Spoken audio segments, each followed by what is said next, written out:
París, Francia, 1555. El astrólogo y médico Michel de Nostradamus publica un volumen de poemas de 4 líneas llamados cuartetas. Los lectores de la época estaban confundidos porque el autor usó múltiples lenguajes, acertijos de palabras y lo que era considerada una sintaxis anticuada. Pero tal vez aún más desconcertante es el título del volumen, Les Prophéties, las profecías. Nostradamus se hizo famoso inicialmente como escritor de almanaques. Deben entender que esto fue en la época de la Revolución de la Impresión y él fue uno de los primeros autores exitosos. Luego se embarcó en una historia del futuro, que abarcaría todo hasta el año 3797 de nuestra era, a casi 1800 años de ahora y más allá. Las profecías fue recibido inicialmente con absoluto escepticismo y sarcasmo. Muchos creían que Nostradamus era un fraude o un enfermo mental, posiblemente ambos. Tal vez se debió a que uno de sus versos predecía escandalosamente una muerte sangrienta para Enrique II, el rey de Francia. Nostradamus predijo que Enrique II moriría en un accidente de justa. La cuarteta 35 decía que un joven león enfrentará al viejo en un combate tradicional.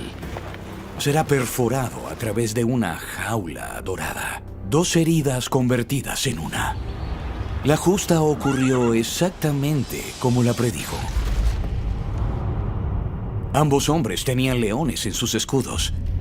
Grandes esquirlas atravesaron el visor dorado del rey. Una de ellas penetró en su frente hasta su cerebro. La otra entre su ojo y la cuenca, destruyendo el ojo. Y murió de una infección cerebral 10 días después, una muerte agonizante. Luego de la muerte del rey, la reputación de Nostradamus como vidente del futuro creció rápidamente, lo que para entonces no era necesariamente algo bueno. Es bien conocido que Nostradamus ocultaba la naturaleza de sus profecías, lo que para entonces era muy incorrecto políticamente y pudo haberle causado muchos problemas. Habría entrado en un gran conflicto con la iglesia si se ponía a sí mismo en un pedestal al mismo nivel de Noé, Moisés o personas así. A pesar de la controversia, Las Profecías finalmente se convirtió en uno de los libros más leídos del mundo. Asombraba y aterraba a los lectores con sus predicciones sobre eventos atroces por venir.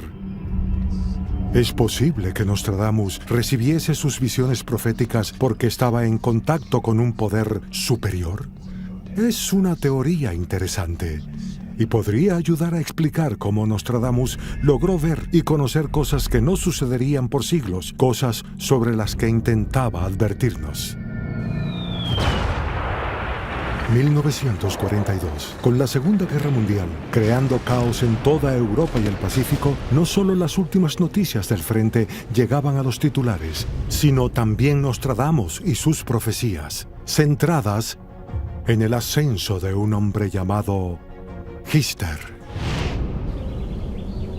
Lo que impulsó su fama internacional fueron 5 referencias en sus profecías a un hombre llamado Hister, con una S gótica que tiene una T en ella.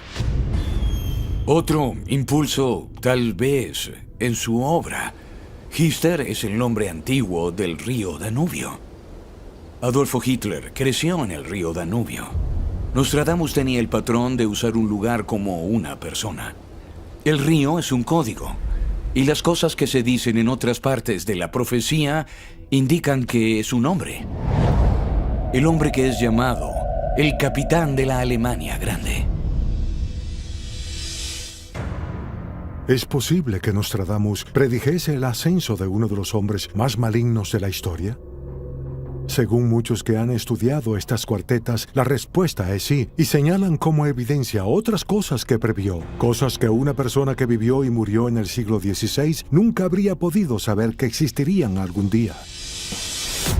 Me ha ocurrido muchas veces que solo quiero cerrar el libro y decir, ¡oh, vamos! Y entonces salen nombres de repente. Un hombre llamado De Gaulle guiará a Francia 3 veces, y es un hecho cierto. Charles de Gaulle dirigió a la Francia libre, dirigió el gobierno provisional y finalmente en sus últimos años fue presidente de Francia 3 veces. Y esa es una de las cientos de cosas que puedo citar. ¿Cómo hace eso?